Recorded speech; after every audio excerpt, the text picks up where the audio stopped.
I always felt worse than a murderer because I believed for 30 years that I'd just dumped my kids, my babies.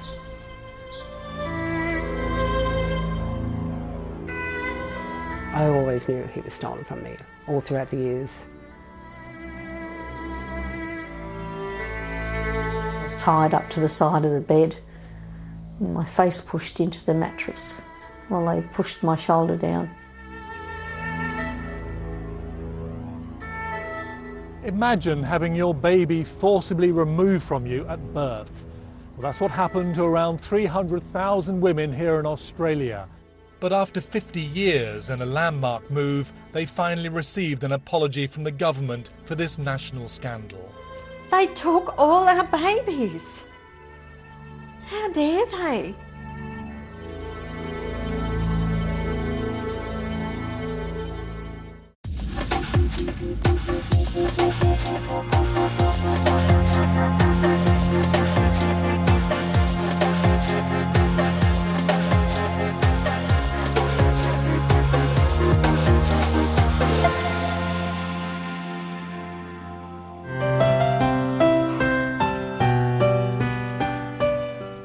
The incomparable bond between a mother and her newborn baby. Amanda Graziano is enjoying the pleasures of nurturing Rhea. But what if Rhea was forcibly taken, given to another couple, and never seen again by Amanda? They're quite a part of you for that 9 months, and when they do come out and you get to see them and hold them and smell them and cuddle them, it's really quite special. So I can't imagine them being taken away. It would just be heartbreaking.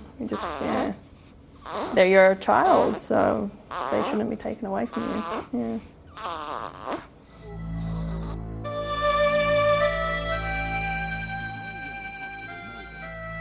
Decades ago, childbirth was a very different experience in Australia, especially for unmarried women.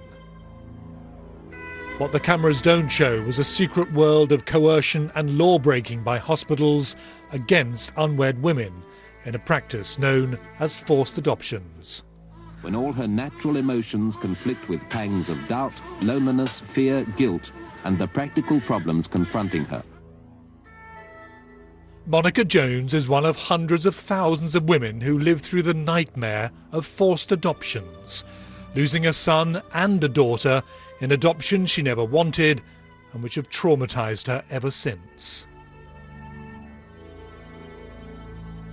I went to Crown Street on the 25th of April, 1966, and I remember arriving at the hospital, and I don't remember anything else until about a month later. I remember waking up in a corridor with blood all over my legs, and that's the only part of Crown Street I remember. In the 1960s, Monica had been young and free until she became pregnant. She travelled to Sydney to give birth and arrived at the Crown Street Women's Hospital. For thousands of women, it's now a demonic place of anguished memories. Crown Street was at the centre of the forced adoption world.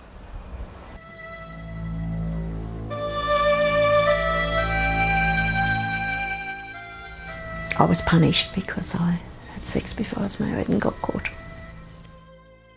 They were telling me that if I loved my baby, I would do the right thing by it and give it up for adoption, that I couldn't give it what it needed. And that was drilled into me that I wasn't fit to mother it. Monica remembers being drugged but unaware of signing an adoption consent form. You can't let go of people looking at you as if you're a bit of dirt. What is this? This is birth and confinement, a newbie. Monica's hospital records hint at her treatment. On one page, and unknown to her, the chilling initials UB- were stamped. That was hospital shorthand for unmarried mother, baby for adoption. I always felt worse than a murderer because I believed for 30 years that I just dumped my kids, my babies. You know, it was, that was the way I felt. You know, what sort of person just lets someone take their baby? I'll never forget begging to see her and not being allowed to see her. You know,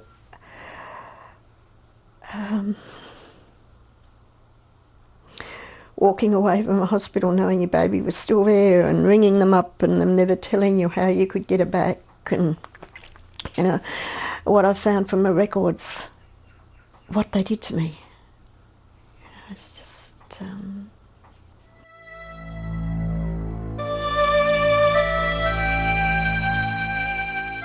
There was no official policy, but in post-war conservative Australia, hospitals came to routinely coerce young, pregnant, unmarried women into supplying the growing demand for adoptions. The women's shame would be turned into an adoption gain. For the thousands and thousands of pregnant teenagers who were brought into hospitals like this one in Sydney, long since closed, the experience was terrifying and isolating. They'd often be brought into small rooms like this by a social worker or a nurse who would spend hours persuading the girl of the awful consequences of giving birth outside wedlock. In the end, the youngster, often tearful, feeling coerced and bewildered, would put a signature on a consent form. This hospital acts as one of Victoria's many adoption agencies. Last year, it arranged 355 adoptions. The moment one teenager was led into an office to sign was recorded by the cameras, but this was a sanitised version of reality. How do you think you're going to feel having given a baby up for adoption? Oh, it's going to be hard naturally, but I'll try my best. Do you think you're going to regret it later? Oh, I hope not, anyhow. Something I just had to find out. Hospitals wanted to give the appearance of cooperation and consent, but the truth was that women were drugged, had signatures forged, and were intimidated on a systematic scale. Once the hospital had the name on the adoption consent form, the chances of a mother keeping her baby were all but over.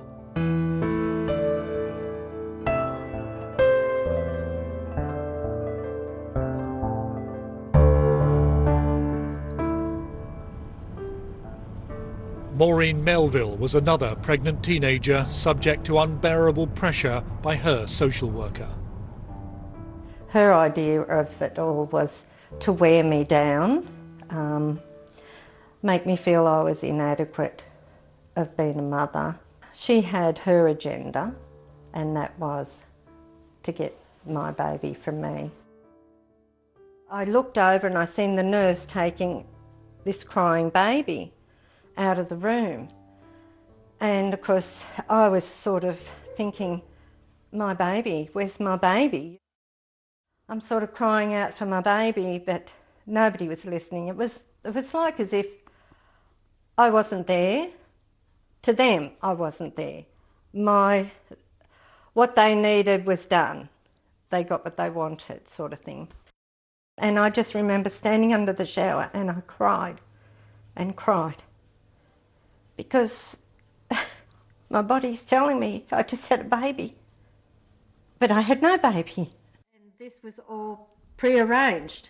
Maureen's records were also secretly stamped with life-changing initials for adoption. I will never ever forget what they did to me, and until the day I die, I hold them responsible for my well-being. For all the illness and the pain and suffering that I have suffered from the loss of my baby. They took all our babies. How dare they take our babies and just say they are born unto adopted parents?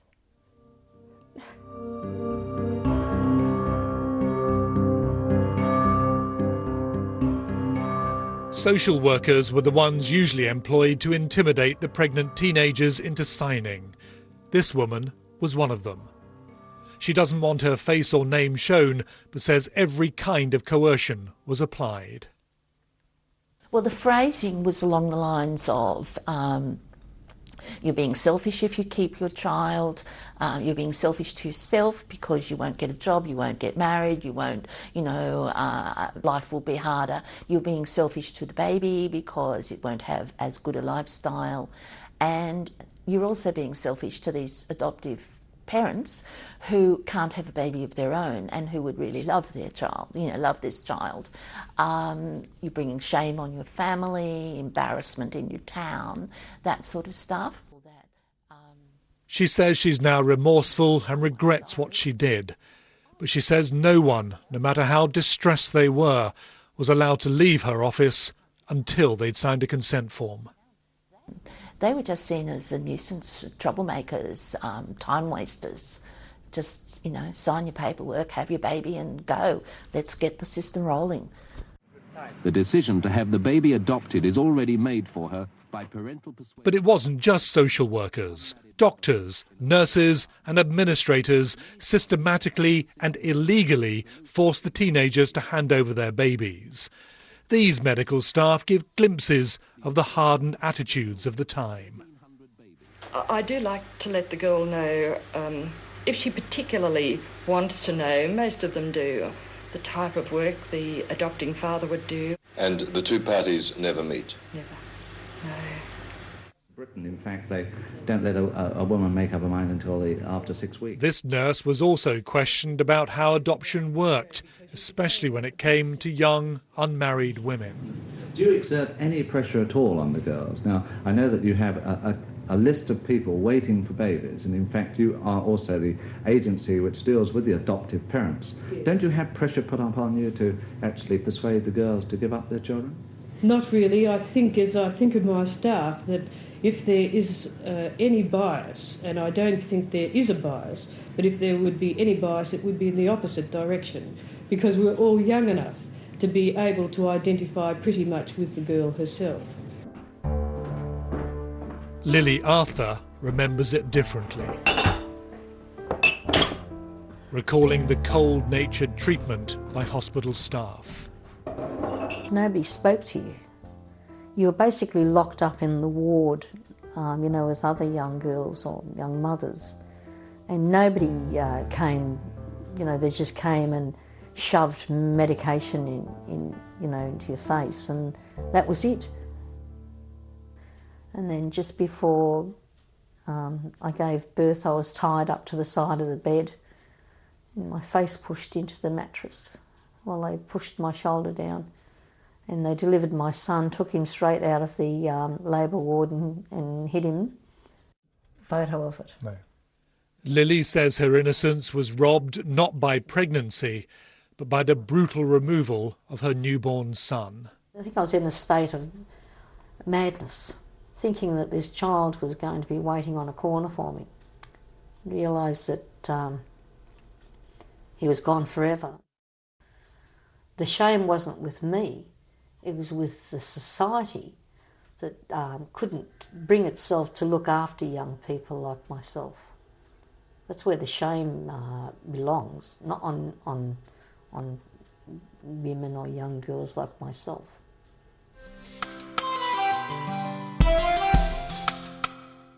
The 1960s brought sexual liberation, an invigorating decade where the oppressiveness of conformity was submerged by an electrifying new sense of freedom.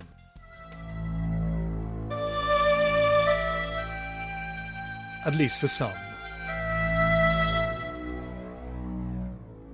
For a less privileged majority, the existing constraints of obligation, duty and honour, especially in marriage, persisted.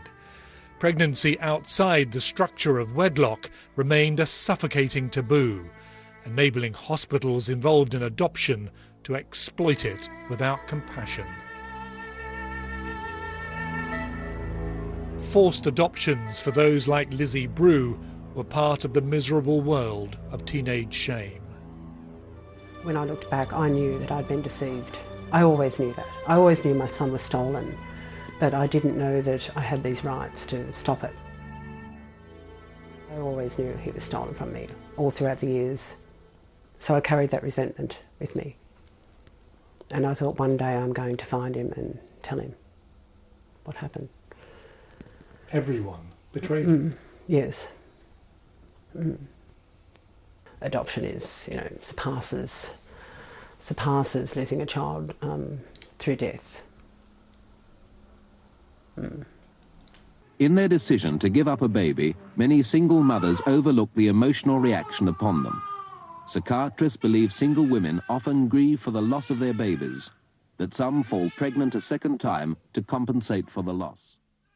The medical world knew of the effects that mother-child separation could bring, but an adoption industry had emerged. There are still significant differences between the various states in implementing an adoption. This couple have been waiting 11 months. In 1 year alone, 10,000 adoptions were arranged, including one for this married couple, unaware that people like them were getting their babies from traumatised, unwed mothers. You're quite happy with him? Oh, tremendously, yes. What's the situation with both of you? Couldn't you have any children of your own? No. Well, the doctors didn't give us too much hope. Judy had 2 miscarriages, possibly a third, and they didn't give us too much hope, so we applied for adoption now because... Very sorry we didn't do it earlier. We're sorry we didn't do it earlier. Do you think you might adopt more children? Yes. For sure. Yes, definitely. Now they must wait patiently for the fulfilment of the 30-day consent period. This couple left with their dreams fulfilled. But scenes like this often hid the ghastly reality of babies prized from their young mothers, some of whom were in the same hospital and who could see their child being taken away. Adopting parents rarely knew what was going on in their moment of innocent euphoria. By adoption, this child will escape the handicap of its birth. His real mother will almost certainly never set eyes on him again, and with all the love he can expect from his new parents, he may never feel the loss. In this case, one woman's loss could turn out to be somebody else's gain. The forced adoption scandal in Australia became the subject of a year-long Senate inquiry. Hundreds of women testified with their appalling experiences. The head of the inquiry, Senator Rachel Seward, concluded that there had been systematic abuse of women's rights over several decades. Forced adoptions had become an institutionalised practice that exploited the social conditions of the day to supply childless married couples with babies. And every kind of excessive pressure was documented. There was forgeries of signatures on consent forms. There were consent forms that weren't signed. Women being pressured under the influence of drugs that they'd been given during the birth and afterwards, so didn't have a real capacity. Certainly weren't legally competent at that time to sign forms. Basically, every form of coercion and dodgy practice you could think of, we heard about during the Senate inquiry. In recent years, some of the women have tried to bring prosecutions against the doctors, the social workers and the nurses involved. But too much time has gone by. They couldn't find witnesses and there simply hasn't been the evidence. So at the end of all this, there have been no convictions and no one has been held to account for the anguish inflicted on the mothers, the fathers and the children at the centre of this story. The sorrow and suffering of forced adoption. In place of legal accountability has come something else, an official, national apology. Today, this Parliament, on behalf of the Australian people, takes responsibility and apologises for the policies and practices that force the separation of mothers from their babies, which created a lifelong legacy of pain and suffering.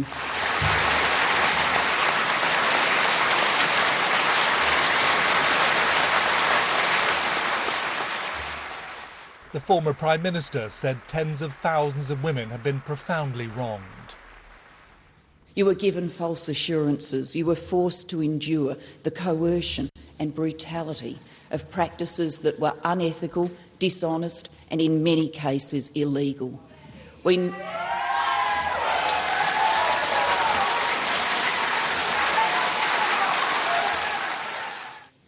To those who have fought for the truth to be heard, we hear you now.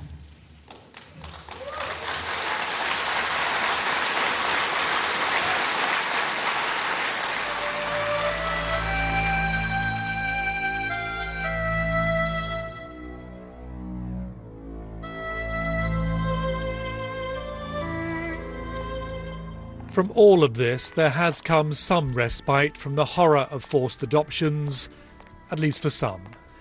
Carolyn Brown had her son taken, but is one of those who spent a lifetime finding him.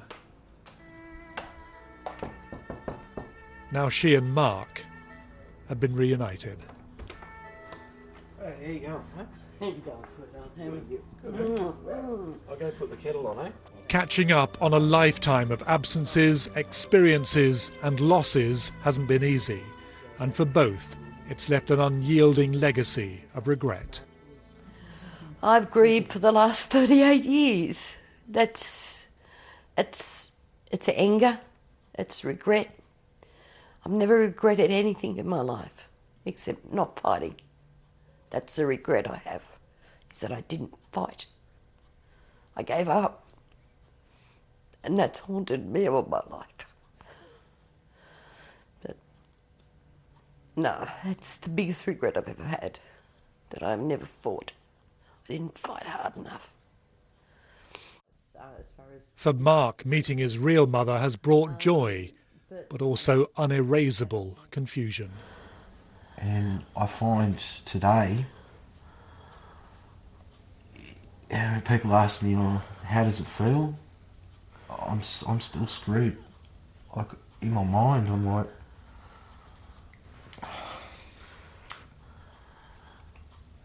well, my birth certificate says Reese Jared Ayres. My mum says it's Jared Reese Ayres. But I'm Mark Douglas Hartley. Who am I?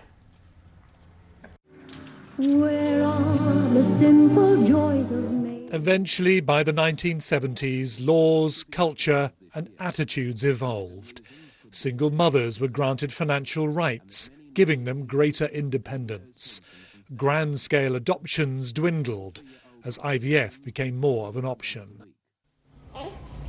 Those changes have continued to this day, with the controls on modern adoptions both strict and now unavoidable. Unmarried women no longer subject to barbaric and insensitive treatment by unethical health professionals.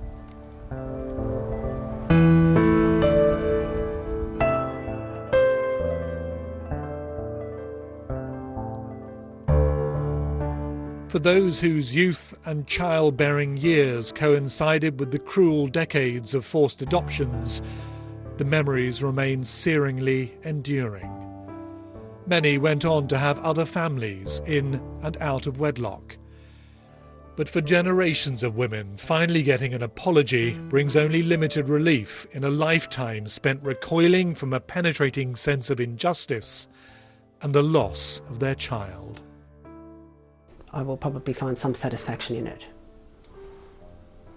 But not, I don't think I could say healing, just a sense of satisfaction that, it's been acknowledged. And they just treated me with contempt. Apologies don't mean anything to me because I don't think that they had the opportunity to give them to me at the time when they would have, I could have taken them on board, but not anymore. I think it's too late for me. I'm too chronic in my situation. And the funny thing is, most of us mothers thought it was just me. I had no idea there was thousands, hundreds of thousands of other women like me. I always felt I was the strange one. I was the one who had this horrible secret, and if it ever got out,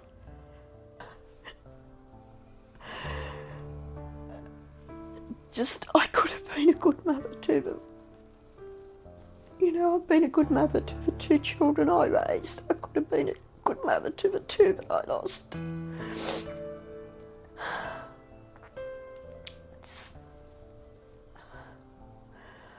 I just 46 years later, I don't know how I've lived 46 years with this. I really don't. I really don't.